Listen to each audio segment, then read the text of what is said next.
वधु परिचय सम्मेलन है। तो यहाँ पर एकदम हल्का वातावरण, हंसते बोलते सब बहनें बैठी हैं, एक दूसरे से मिले हैं ना, दोस्त बन जाइए। उस दोस्त में एक तीसरी दोस्त मिलेगी जिसकी लड़की से शादी हो जाएगी। ये कॉन्फिडेंस हमारी बेटियों में है। और मैंने अभी पता किया बगल में कि लड़कों से ज्यादा लड़कियां स्टेज पर आई हैं। सही है सुचित? तो आप बताइए, जागृति तो है। और जब घर घर में बहनों और बेटियों में, माताओं में जागृति हो जाती है तो निश्चित मानिए समाज का विकास कोई रोक नहीं सकता। देखिए, हमारा समाज गरीब समाज है, थोड़ा सा एक दूसरे को सम्मान देना जरूरी है।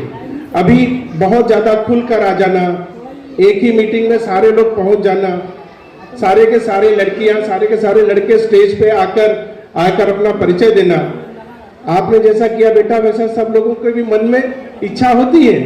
तो कुछ लोग आके अपनी इच्छा एक्सप्रेस कर देते हैं, कुछ अपनी इच्छा अपने मन में रखते हैं। लेकिन आप लोगों से निवेदन जरूर करूंगा कि साइकिल पर चलकर पूरे मुंबई का भ्रमण करने वाले सुनील की मेहनत को आप लोगों ने सलाम किया। अब ये वर वधु परिचय सम्मेलन अंत में विवाह में कन्वर्ट होगा, विवाह की तरफ जाएगा। निश्चित तौर पे हमारी बेटी आई, यहाँ 2 बेटियां आई, हो सकता है उपयुक्त वर ना हो, निराश होने की कोई आवश्यकता नहीं बेटे। हम और देखेंगे, और चेहरे आएंगे। अभी 100-200 लोग आए हैं और आएंगे। तो जिनका रिश्ता होता है वो निश्चित तौर पे आभार माने, जिनका रिश्ता नहीं होता है उन्हें नाराज होने की कोई जरूरत नहीं है, निराश होने की भी कोई जरूरत नहीं है, क्योंकि ऐसे आयोजनों की तो अभी शुरुआत हुई है। इसका जो काफिला है, इसका जो कारवां है, ये बहुत दूर तक जाएगा। तो आप सब लोग कहीं पर भी, जितनी भी बहने बेटी आई हुई है, 12-13 लड़कियां आई हैं, आप लोग एकदम कॉन्फिडेंस में रहो। ये तो शुरुआत है बेटा, हो सकता है हम इससे और आगे, इससे और बड़ा कदम लेके चलें। मैं अगली कड़ी में आगे बढ़ते हुए बुलाना चाहूंगा हमारे आदरणीय डॉक्टर रमाशंकर भारती जी साहब का मार्गदर्शन, विचार लोकनायक की टीम को हमेशा मिलते रहता है। साहब का सहयोग, समर्थन और उनके विचारों से संगठन आगे बढ़ रहा है। और आगे भी निवेदन करूंगा कि साहब के मार्गदर्शन से ये संगठन आगे बढ़ेगा। साहब कृपया अपने विचार यहाँ पर रखें। आदरणीय डॉक्टर रमाशंकर भारती जी। मंच और आज के इस विशेष प्रयोजन में आए हुए आप सभी माताओं, बहनों, बेटियों, दोस्तों और सभी लोगों को मेरा नमस्कार। और सबसे बड़ा साधुवाद आप दोनों जन को, आप दोनों भाई जिस तरह से मिलकर समाज को इकट्ठा करने में अपनी भूमिका निभा रहे हैं, ये अपने आप में बहुत बड़ा है। मैं पूरी तरह से आशावादी हूँ और हमेशा पॉजिटिव सोचता हूँ। मैं आप लोगों को कहूँगा कि बाईं तरफ देखिए, हमारी बहनें, हमारी माताएं, हमारी बेटियां बैठी हुई हैं। समाज में जागृति का इससे बड़ा उदाहरण आपको देखने को नहीं मिलेगा। यही जागृति है। आप सब जितनी संख्या में, उतनी संख्या में हमारी माताएं, बहनें भी हैं। देखिए, आज का जो प्रयोजन है वो है वर वधु परिचय सम्मेलन और समाज मिलन समारोह। हम सब तो समाज पर बहुत सारी बातें करते हैं, बहुत सारी बातें होते रहती हैं, पर आज का प्रयोजन वो नहीं है। आज का प्रयोजन है समाज का मिलन, वर वधु परिचय सम्मेलन। अब जब से मैं बैठा था, हमारी 2 बेटियां यहाँ पर आके गई हैं, सामने एक बैठी हुई है और वहां पर एक बेटी आके गई। ये कॉन्फिडेंस हमारी बेटियों में है। और मैंने अभी पता किया बगल में कि लड़कों से ज्यादा लड़कियां स्टेज पर आई हैं। सही है सुचित? तो आप बताइए, जागृति तो है। और जब घर घर में बहनों और बेटियों में, माताओं में जागृति हो जाती है तो निश्चित मानिए समाज का विकास कोई रोक नहीं सकता। देखिए, हमारा समाज गरीब समाज है, थोड़ा सा एक दूसरे को सम्मान देना जरूरी है। अभी बहुत ज्यादा खुलकर आ जाना, एक ही मीटिंग में सारे लोग पहुंच जाना, सारे के सारे लड़कियां, सारे के सारे लड़के स्टेज पे आकर अपना परिचय देना, आपने जैसा किया बेटा वैसा सब लोगों के भी मन में इच्छा होती है। तो कुछ लोग आके अपनी इच्छा एक्सप्रेस कर देते हैं, कुछ अपनी इच्छा अपने मन में रखते हैं। तो हमें इसमें कोई बुरा मानने की बात नहीं है। लेकिन आप लोगों से निवेदन जरूर करूंगा कि साइकिल पर चलकर पूरे मुंबई का भ्रमण करने वाले सुनील की मेहनत को आप लोगों ने सलाम किया। अब ये वर वधु परिचय सम्मेलन अंत में विवाह में कन्वर्ट होगा, विवाह की तरफ जाएगा। और विवाह यानी विशेष रिश्ते का वहन, एक ऐसा रिश्ता जिसका विशेष तौर से वहन किया जाता है, उसको विवाह कहते हैं। और उसके बाद दूसरा रिश्ता बनता है जिसको हम संधि और समधन कहते हैं। तो वो अपभ्रंश है संबंधी का। एक तरह से हम लड़के वाले लड़की वाले एक दूसरे के संबंधी बनते हैं और उसी को बाद में आगे संधि और समधन में कह दिया गया।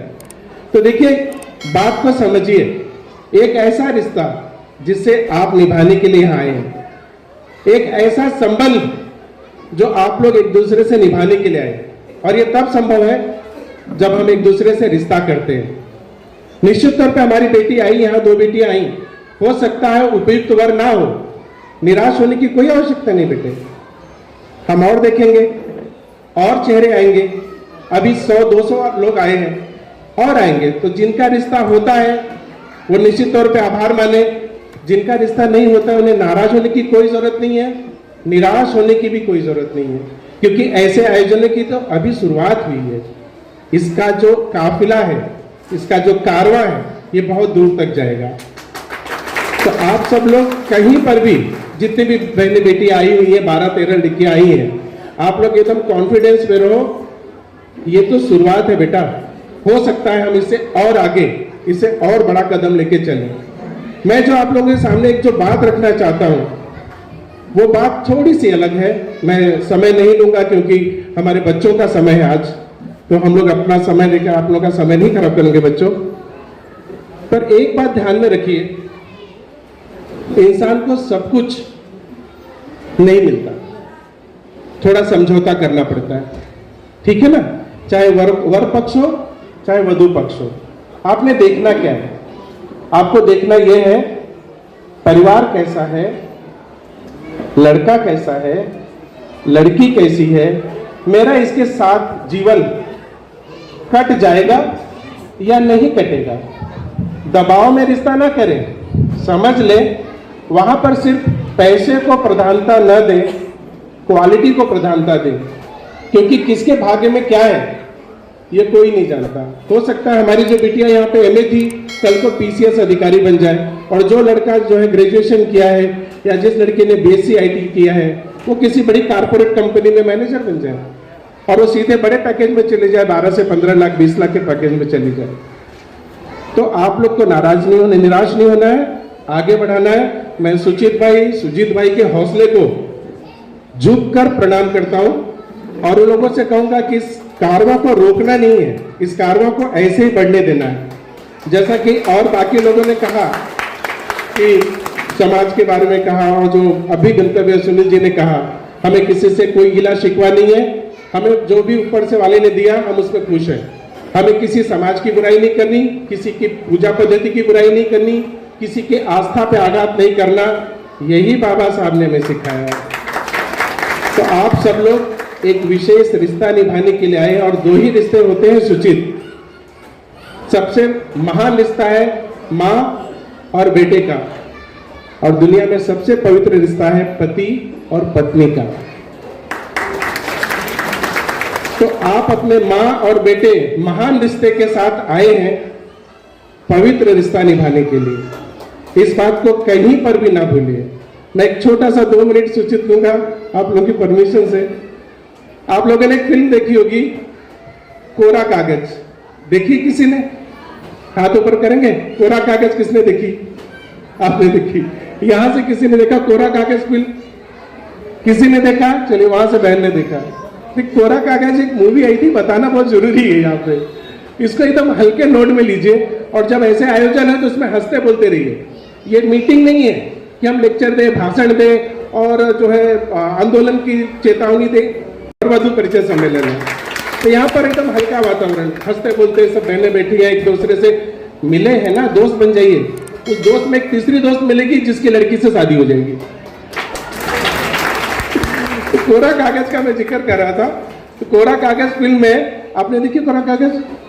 ये तो गलत बात है। कोरा कागज में ऐसा है कि एक अल्हड़ सी लड़की होती है और एक बड़े मैच्योर लड़के से प्रेम कर बैठती है, विजय आनंद से।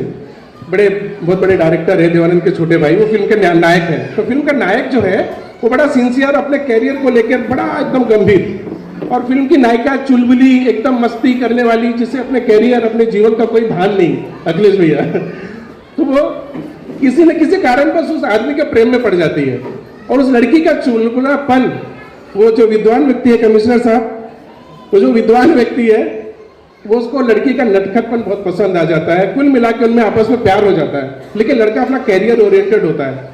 इनकी शादी भी हो जाती है, लेकिन लड़की का चुलबुलापन, नटखटपन नहीं जानता, वो तो अपने मतलब मस्ती में जीना चाहती है। और जो लड़का रहता है उसको अपना कैरियर बनाना रहता है। अब जमे तो कैसे जमे? वर वधु परिचय सम्मेलन है, मैं आगे वाली बात कर रहा हूँ। जब शादी में कन्वर्ट होगा आप लोग का रिश्ता, उसके बाद की बात कर रहा हूँ आप लोग के सामने। तो शादी हो गई, लेकिन संबंध जो आपका स्वभाव हो तो जाता नहीं। उसका स्वभाव कैरियर बनाना, लड़की का स्वभाव हंसना खेलना, उसको जीवन में बहुत उसकी उम्मीदें अलग थी। उनमें विवाद हो जाता है, और बिना किसी झगड़े के दोनों एक दूसरे को पसंद करने के बावजूद दोनों में अलगाव हो जाता है, और दोनों अलग अलग धारा में चले जाते हैं। पूरी जिंदगी निकाल देते हैं, पूरी जिंदगी, यानी 25 में शादी की होगी तो 50-55 तक जिंदगी निकाल देते हैं। और जल्दी निकालने के बाद एक पार्टी में, ऐसे ही एक सम्मेलन में उन दोनों की मुलाकात होती है। सम्मेलन में मुलाकात होती है, दोनों सामने सामने बैठते हैं, सम्मान तो करते हैं क्योंकि आपस में झगड़ा तो हुआ नहीं था, सिर्फ मन था, नहीं मिला, दोनों अलग हो गए बिना किसी की बुराई किए। अब दोनों जब बैठते हैं तो उनमें जो बात है वही मेन आधार है। उसके बाद में अपनी वाणी को विराम दे दूंगा। तो वो कहता है, लड़का कहता है, नायक कहता है अपनी नायिका से, क्या जो कुछ हुआ जीवन में तुमने शादी की? तो उसने कहा मैंने शादी नहीं की। तो नायिका नायक से पूछती क्या तुमने शादी की? तो उसने कहा मैंने भी शादी नहीं की। यानी दोनों ही अपनी तरफ से दिल से ईमानदार निकले। फिर नायक नायिका को कहता है, एक बात दिल से बताओ, क्या सारी गलतियां मेरी थी? बदले में नायिका उसको कहती है, नहीं जी, कुछ आपकी थी और कुछ मेरी थी। समझ रहे? और वहीं पर फिल्म बंद हो जाती है और पीछे से आवाज आती है गाने की, किशोर कुमार की, वही बड़ा फेमस गाना, मेरा जीवन कोरा कागज कोरा ही रह गया। तो वर वधु परिचय मिलने के माध्यम से आप सब लोगों को एक पिता की तरह, बड़े भाई की तरह, एक पेरेंट की तरह, एक सामाजिक व्यक्ति की तरह मैं कहूंगा कि जीवन में जब भी अपना चुनाव करें, अपने दिल से चुनाव करें, और एक बार चुनाव कर लिया तो उसे ताउम्र निभाए। यही एक संदेश के साथ मैं सुचित और सुनील को पुनः बार बार धन्यवाद दूंगा कि आप लोग आगे बढ़िए, हम लोग आपके साथ हैं। और आप दोनों के अंदर मैं एक ऐसी जोड़ी देखता हूं जो समाज को बहुत आगे लेके जाती है, क्योंकि आपके विजन अच्छे हैं। बहुत बहुत धन्यवाद, आपने मुझे मौका दिया ज्यादा बोलने का। Thank you. धन्यवाद साहब, बहुत बहुत धन्यवाद। दो में हालांकि थोड़ा सा मेरे गले में इन्फेक्शन हो गया है। ये इन्फेक्शन यदि 2 दिन बाद होता तो वो थोड़ा ठीक था, लेकिन इन्फेक्शन को आज ही होना था। लेकिन जो बातें मैं नहीं बोल पाया, वो बातें हमारे आदरणीय डॉक्टर रमाशंकर भारती जी ने पूरी बातों को रखने का प्रयास किया। साहब ने जो कहे कि यह शुरुआत है, तो ये कमेटी के लोग इस बात का ध्यान रखें कि यह शुरुआत है, अंत नहीं है। तो कमेटी के लोगों को भी इस बात का ध्यान रखना चाहिए। और साहब ने जो बताया कि आप लोग किसी भी प्रकार से निराश ना होइएगा, आगे और मौका मिलेगा। और सम्मेलन में आने के जो फायदे हैं, वो उन फायदों के विषय में भी साहब ने जानकारी प्रकाश डालने का कार्य किए हैं। यदि आप लोग सम्मेलन में आओगे तो यहाँ पर समाज के बहुत सारे लोग आपको मिलेंगे। मोबाइल पे, फोन पे, व्हाट्सएप पे आपको केवल एक ही व्यक्ति मिलेगा, लेकिन सम्मेलन में आने पे आप लोगों का कांटेक्ट बढ़ेगा। यहाँ पे एक दूसरे से आप लोगों का परिचय होगा, और आप लोगों की जो भी समस्या है उन समस्याओं का समाधान होगा। तो इसलिए सम्मेलन में समाज के सभी लोगों को आने की आवश्यकता है। जैसा मैंने पहले भी कहा था कि समाज के लोग रिमोट कंट्रोल से अपना कार्य करवाना चाहते हैं, तो रिमोट कंट्रोल छोड़ के अब हमें जमीनी स्तर पर आने की आवश्यकता है। सर ने एक बात और कहे कि बेटियां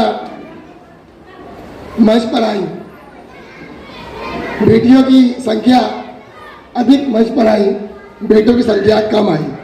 सर उसका भी रीज़न है, कारण उसका ये है कि हमारा जो समाज के लोग हैं, खास करके जो उत्तर भारतीय जो एससी समाज के लोग हैं, बेटियों के लिए वो लोग समाज में संगठन में आते हैं और अपने अपने बेटों का जो होता है रिश्ता वो लोग अंदरूनी तौर पर करना पसंद करते हैं, एकांत में, कि मेरा बेटा है तो मैं एकांत में रिश्ता करूंगा, दहेज मांगूंगा, गाड़ी मांगूंगा, घोड़ा मांगूंगा। जब मैं बेटा वाला जब मैं बनकर निकलता हूं तो मैं सौदागर बनकर निकलता हूं, बेटा वाला जब मैं बनकर निकलता हूं, बेटे की जब मैं शादी करने के लिए निकलता हूं तब मैं एक सौदागर बनकर निकलता हूं, और जब मैं बेटी का रिश्ते के लिए निकलता हूं तो मैं एक दीन दुखिया गरीब बनकर निकलता हूं। तो ये भावना हमें, हमारे समाज के लोगों को ये भावना बदलनी चाहिए। यदि आप लोग आपके बेटियों का इंफॉर्मेशन यहाँ पर दे रहे हैं तो आपका एक जिम्मेदारी बनता है कि आप लोग आपके बेटों का भी इंफॉर्मेशन आप लोग यहाँ पर दीजिए। और दूसरी बात कि हम लोग हमारे बहनों के लिए, बेटियों के लिए रिश्ता हम लोग ढूंढते हैं। हम लोग कहते हैं कि भैया मुंबई का ही रिश्ता हमको चाहिए, मुंबई का ही रिश्ता चाहिए, और जो हमारा जिला है आजमगढ़ का ही रिश्ता चाहिए, जौनपुर का नहीं चाहिए। या तो आजमगढ़ देखना है या तो मुंबई देखना है। यदि हमें इस समस्या का स्थायी समाधान निकालना है तो जीरावाद जो हमारे मन में है कि जौनपुर वाले, आजमगढ़ वाले, उन भावनाओं का निकाल कर तभी इस समस्या का समाधान होगा। साहब ने बहुत ही बारीकी से बातों को रखे, तो कुछ बातें मैं भूल गया था और मेरी बोलने की भी हिम्मत नहीं हो रही थी, लेकिन उनके वक्तव्य से मुझे भी थोड़ा सा बोलने का साहस मिल गया। साहब का धन्यवाद, बहुत बहुत धन्यवाद। हमारे आदरणीय डॉक्टर रमाशंकर भारती जी।